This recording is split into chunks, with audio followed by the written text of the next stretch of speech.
So thank you everyone to this interview about using the practices of the early years learning framework in family daycare.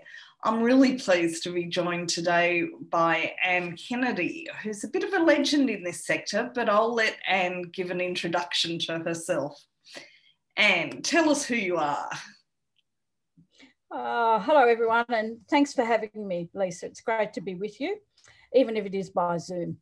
Well, I've worked in the sector a long time, and I've been very involved with the sector since the EYLF was developed. I was one of the writing team, and much of my work has been on kind of translating what that meant for the various settings where the EYLF occurs, and that includes family daycare, of course, and outside school hours care and long day care and preschool. So I really value the opportunities I've had to work with family daycare educators. They're quite a special bunch of educators, I think, in a very unique setting.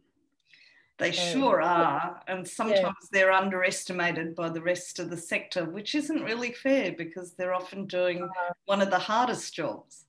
Exactly. So it's good to talk about the EYLF and the practices. Okay, remember with family daycare, I keep saying the EYLF, but it's actually my time, our place as well, because some family daycare educators do have those children of school age. So look, as you know, what we're looking at in this session is the practices of the EYLF. And I feel when I look at the sorts of things that are included in Certificate 3, there's lots of stuff about the outcomes, some stuff about the underpinnings, but not much about the practices. So why are the practices important? The practices are important because they are actually what we do every day. I think we've got the big principles, and they're kind of like the big ticket items, the big issues, but it's the practices that are the things we do every day with children and families and colleagues if we're working in a centre. So they're really the important things. They enact those principles. So they are important. There's 8 of them. Slightly different wording in the My Time, Our Place, but really with very similar meaning. Yeah. So of the practices, which, in your experience, do most educators kind of misunderstand or get wrong or are a little bit scared about? I would think the assessment for learning is probably the most problematic one. And for various reasons. I think particularly in family daycare educators, have struggled with the time constraints. When you're working with children all the time, full time, there's not much time to do that documenting. I think they often wonder about how much is enough. Will it meet the expectations of NQS, etc.? Is the format right? Those sorts of questions. And just getting that whole, getting the idea that the focus here is on learning, not just on describing what kids are doing, but on the learning, and then being able to kind of keep the documentation under control, because people can drown in it. And, hundreds of photographs or hundreds of notes or whatever. That's not what it's about. It's about, you don't do the documentation until you've actually seen something that's worth documenting. And I think family daycare educators actually have got more chance of doing that than in a busy room. Because... But isn't it often that, services might insist that educators do a certain number of documents? There's no rules on that. And so when people say that to me, I say, well, show me where it says anywhere in any of the documents that you have to do 10 or 5 or it's not there. It's one of those myths, Lisa, that's just developed over time. And I can see why a provider might want to put a figure, because they're accountable and they're worried that if they don't put some sort of figure that there won't be enough. But you have to trust your educators. You have to work with your educators and trust them that they're the experts in young children's learning, and they'll know when they see learning, and they'll know that's worth recording, that's worth photographing, that's worth talking to the child about or the family. So what, you know, have you ever seen like, I know that everyone says, you know, it's up to the individual educator, it's up to the individual service, but what's the best documentation that you've ever seen? Oh, well, I think it's a combo usually. When I've seen it done well, it's a combination of little notes, which might be on sticky notes or in a diary or loose leaf, whatever, and maybe some photographs. But the photographs are not happy snaps. They're not just photographs of the, you know, everyone smiling at the camera, because we're not doing a family photo album here. You know, there's a difference. Now, you might take happy snaps of the children for a different purpose, to reassure a parent that the child's had a good day. But for documentation in relation to assessment in family daycare or anywhere, the photos should tell us a picture of a child engaged in some learning or achieving something or doing something for the first time, whatever it might be. So it's that tuning in and knowing, yes, this is worth, you know, this is the first time a child's done something. This is the first time a child's mastered something. If this is a child who's really attending to something and concentrating where they've been flitting around a bit, you know, that's worth capturing. So it's that combination. And then the analysis would be the next bit, the bit that sort of says they get it, that the educators understand that this is about learning. Because really all those notes, all those photos, or if you do recordings or whatever, they're not much good to you unless you've analysed them or interpreted them. So it's the educator looking at that and going, this is about this child's learning, and you might link it to one of the learning outcomes, etc., or one of the principles or one of the practices. So I think there's a lot of myth around it, and I think we've made it too hard, and that's not what it's meant to be. More. It's not meant to be like that. It's not. Is it? What's the? It's not the tail wagging the dog. Like it's not an end of itself. It's to help do the work better. And I think that some of that has come in through some of the programs that some of the software programs that people are using that require everything to be bigger than Ben-Hur, and people have forgotten that the main reason for documentation is to enable you to analyse children's learning, just as you said. Yeah. And you know, trust the educators to know that that's important for that child. And that's something I want to share with the child's family tonight when they come to pick them up. You know, today, for the first time, he really did whatever it might be. Have you seen that at home? Well, that's great. You must have been supporting that at home. I mean, it enables that conversation around learning with the family. You know, in the old days, we used to tell families, you know, how many dirty nappies they had, how many times they went to the toilet, how much they ate, you know, and certainly some families do want a bit of that sort of information. But really, what we're best at doing is saying to the families, you know what they were learning today? They're amazing. They're amazing learners, because that really helps families see themselves as part of that education, that learning journey that a child's on. And I think family daycare is so well placed to do that, because they do have those close connections with families and children over time. So, you know, the EYLF talks about the distance travelled. I think it's beautiful. I love that phrase. And family daycare educators see that distance travel quite often, because they'll have a child from babyhood into toddlerhood and into preschool. So they can definitely say to parents, remember what they were like? You know, and we worked on that and they've learnt that and now they're doing this.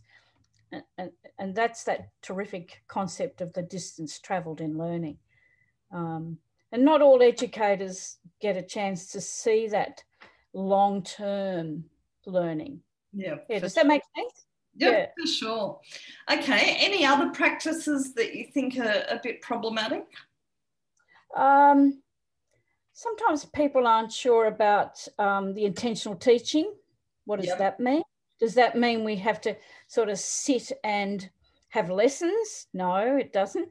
It just means we have to think about what we're doing and why we're doing it. So, you know, if someone comes in and looks at a family daycare setup, they might think, oh, that looks nice, you know, it's just nice things out. And what they don't know is the thinking that's gone into everything that's there. What resources are there, how it's displayed, how it's adapted and changed over time, etc. That's the intentional teaching bit. And it's the EYLF is just asking educators in that practice to kind of always stop and think about, why am I doing this? And is there another way of doing it? And what is my documentation telling me? You know? And that can be a lot wider just than the things that clearly fall into the curriculum category. It's about all your practices, really, isn't it? Like, why do the children all have to have lunch at the same time? Or why do, you know, why do we always go into the outdoor area in the afternoon?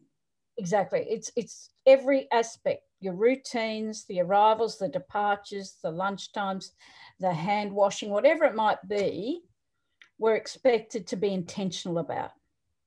And do you think that's a problem with family daycare, the use of that word teaching, when obviously family daycare educators are not teachers? Do you think that sometimes family daycare educators could look at that and think that doesn't really apply to us because we're not teachers? Everyone's teaching children who's with children. You know, whether we're a parent, whether we're a grandma, whether we're a family daycare educator and outside school hours, you know, we're teaching children, either implicitly or explicitly, intentionally or not. Yeah. Children are looking at the adults around them, and working out what's going on here, what are they telling me, what am I learning from them? I mean, our values, concepts. I often see in centre-based care people interpreting intentional teaching as group times or times when they set themselves up to, I want to impart this knowledge to children. And that's so not it, is it? No, it might. Look, there are things that we do. We might be a little bit more didactic. I mean, we don't leave it up to chance around road safety, for example. We don't say, oh, well, go and play about that and you'll learn about that. And oops, they got knocked because they didn't know anything about the rules. I mean, there's, you know, things like oral hygiene. There is some things that we actually do want to teach children. We think it's important. It's often around safety and health matters. Like the hand washing, for example, we can't leave that to chance. And we've learned that through COVID. So, yes, there might be a place for some direct kind of teaching in that sense. But more than likely, when I've seen people do road safety, for example, yes, they might talk about signs and stopping and all that. Then they let the children play that in the backyard. And then they might practice it. They might go for a walk to the shops and practice it. So it's a combination of the direct teaching, playing, and then doing the real thing. That's good teaching. That's good intentional teaching. Yeah. Yep, for sure. Okay, so one of the things that I get concerned about for family daycare educators is that they're kind of so busy taking care of so many things that, like, their job has really gotten harder since the National Quality Framework came in, because they have, well, maybe it's always been hard, but there's a lot more pressure at the moment on things like making sure you're doing all the compliance stuff, making sure you're following the regulations. How can they possibly manage this at the same time as doing that, as following the practices of the frameworks? Like, I worry that sometimes ensuring that everything is by the book in terms of health and safety, etc., means there's a lack of ability to do anything more than that. Yeah, it's a good question.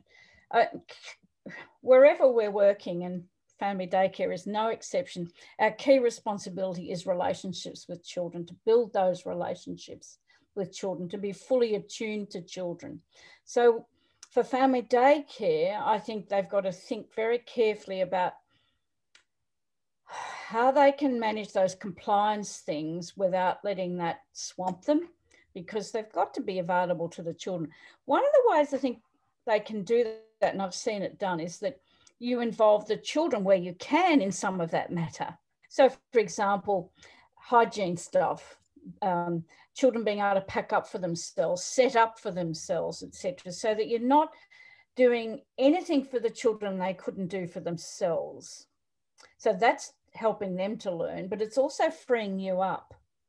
One of the other things, and I've seen it in centre-based, and it can happen in family daycare, is that if you have too many activities out, you spend your whole life checking that those activities are running tickety-boo, and you're not available to do the talk, the conversations, the relationship building. It's, you know, too much novelty, too many new activities. Not a good idea, not a good idea. You slow the pace down for yourself and for the children. If you focus more on an environment that's inviting play with simple things, but rich play, imaginary play, loose parts play, nature play, that sort of stuff, rather than lots of whiz-bang different activities or crafty things that you have to sit there intensely supervising, etc. So engage the older children where you can, as soon as they can take responsibility. Use child-to-child work too, because that's, family daycare is perfect for that, because you've got that, maybe a baby, a toddler and a preschooler, and all working together. I think you've just got to look at the way you set up the environment so that you're not constantly worrying about things, and you know that the children have got plenty of opportunities there for good learning. I guess they've got to keep advocating too, and they need people like you and me to be advocating for them around, you know, what's possible and what the problems are for them and how we could help. And so the family daycare units are all, you know, the providers really have to step in there and have systems that make it easier for their educators to kind of get on top of that paperwork. Look, there should be time in the day, if you know, to do some notes, do your documentation, whatever, if you're not having to keep getting new stuff out and doing stuff. You know, what can the children access? How could they get that themselves? And, you know, that's all good for them. You know, I do think there's a bit around the pedagogy and the teaching and the resourcing and the environment that can help the family daycare to relax, and you know, that's good for their well-being. Yeah, for sure. You know? So that you know, the day should not be pressured. The day should be relaxing for them and relaxing for the children. Now, you'll have days, everyone has days where you give me a stiff drink at the end of the day, but you know, that will happen, of course. But I think overall, when they get that nice kind of flow happening, and I mean, we know from research, children need long periods of time to engage with something. You know, they don't immediately get into the home corner and know what they're going to do. They often need time for that. So we should give them that time. And family daycare can do that. Yeah. I think I read an article somewhere recently on slow pedagogy, and I thought, look. Yeah, exactly. I wrote something on the slow food movement. Yeah, slow food movement, slow pedagogy. Exactly, exactly. It's good for children. You know, I think it was David Elkin wrote that book years ago called The Hurried Childhood, and you know that is not a good thing. You don't have very long in your childhood. You need to, you know, take some time to actually be a child. Okay, look, imagine that you're faced with a new educator or someone who hasn't been doing it for long. and who possibly only has the minimum qualifications, a Certificate 3, hasn't done a lot of professional development, you know, and is just kind of like starting out in the sector. What 3 tips would you give them about how to use the frameworks and practices in the framework to influence how they work with children? Just 3 short, sharp facts. Yep. You know? I think one is you've got to become familiar with it. But I think to try and read the whole thing as a whole, you know, that's a bit much. That's too much. So I'd have a skim through and be familiar that, know that there are the belonging, being and becoming, the core values, know that there are some principles and some practices and some outcomes. And then I'd hone in on the bit that really intrigued me or interested me that I feel a bit comfortable with. And that might be, I might read that more and get to know it more. And I'd work with that before I moved into something else. I think you've got to build on what you always, I think people have to start with what they can do, not with what they can't do. Okay, so the first thing is know the framework. Yep. Know the framework and come back to it all the time. I help write the damn thing and I still find things in it. You know, that's what a good document should be able to do.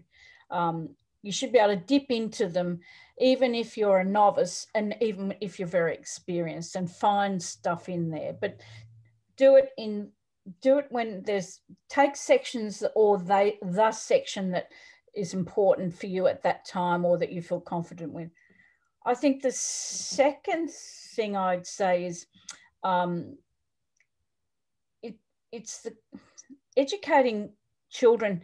You know, family daycare educators are doing that on their own, but really they do need the support of colleagues. So I would say make sure you're part of some sort of network, whether that's a virtual network or a face-to-face network. And they do exist. They've got quite I'm aware of some of them, either through your provider or through an educator network, so that you've got a sounding board, you've got someone and a group that you can say, I'm struggling with this, or I'm finding it hard to do that. Or what do they mean by that intentional teaching stuff?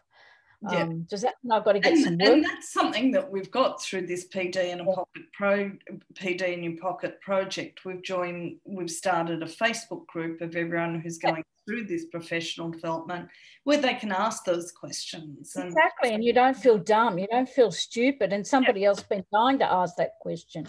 Yeah, I really think that. So for me, they're the 3 things. Become familiar with the document over time. Start with where you feel confident. Yep. Framework, the bits that speak to you or that you like, and kind of become really confident with that before you take on new things, and make sure you've got opportunities to network with other educators. Mm-hmm. And they might be different, like it might be a network of people who are all in the same status as you, like a novice or a beginner, but it would also be good to have some more experience, network with more experienced educators. I mean, I've found that right throughout my career, that I've needed that kind of networking. I don't think you ever grow out of that. Yeah, for sure. Yeah.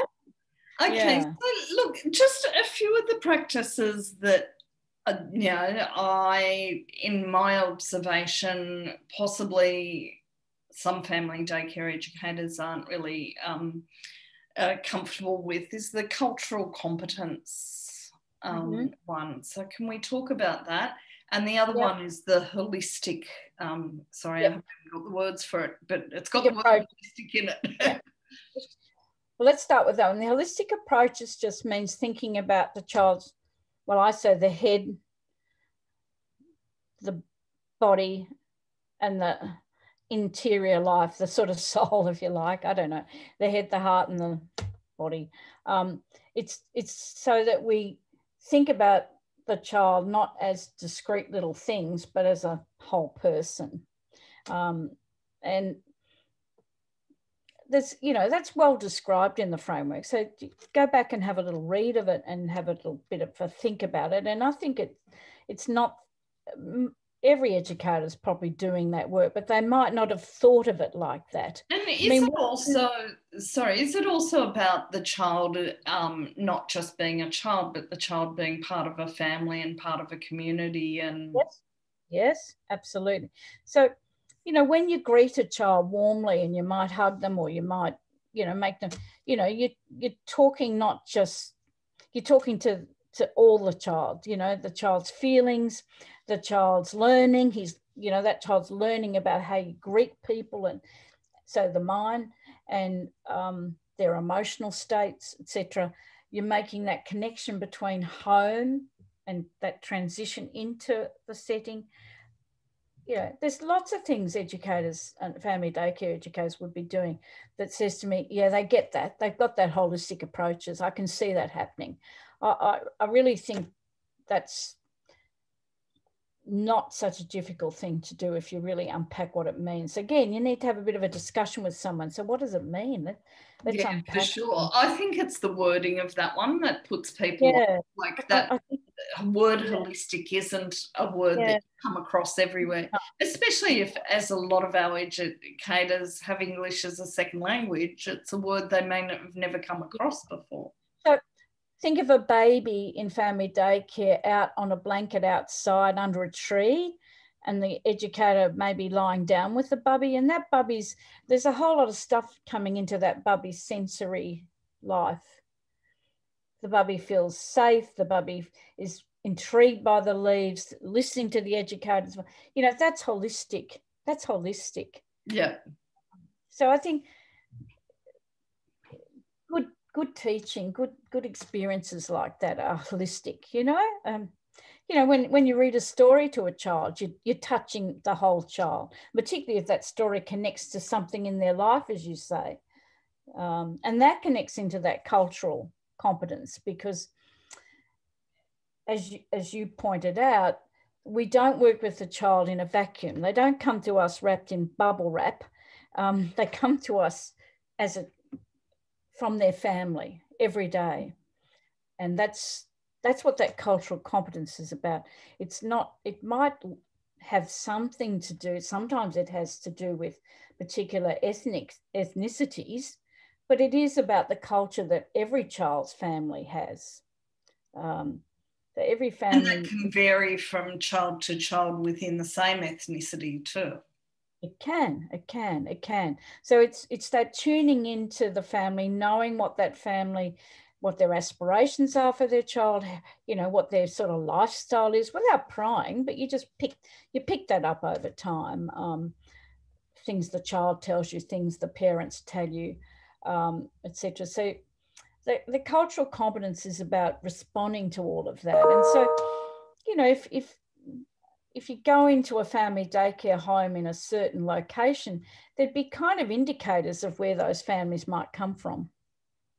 There might be visible signs of cultural representations like. And is it also about making sure that your home as a family daycare educator has representations of the children in your care and their cultures, so that if, for example, you've got a child who's the son of dirt bike racers, you know, both his mother and his father, you know, are riding dirt bikes all the time, wouldn't it be great to have something that shows that you understand that, whether it be a picture of them on their dirt bike? Exactly.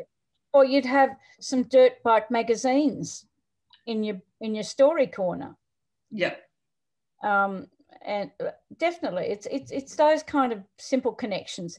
If some of the children in your family daycare use you know, serve food in different ways or have different, you know, you try and do some of that as well, or particular ways of eating or utensils, etc. I mean, there's a whole, the idea is to build it in, not that you just, you know, we used to, in the old days, we used to do things like we do Chinese week or Greek week, and it was what we called that tourist curriculum. You know, we did everything Chinese for a week and then we packed all that up and put it away.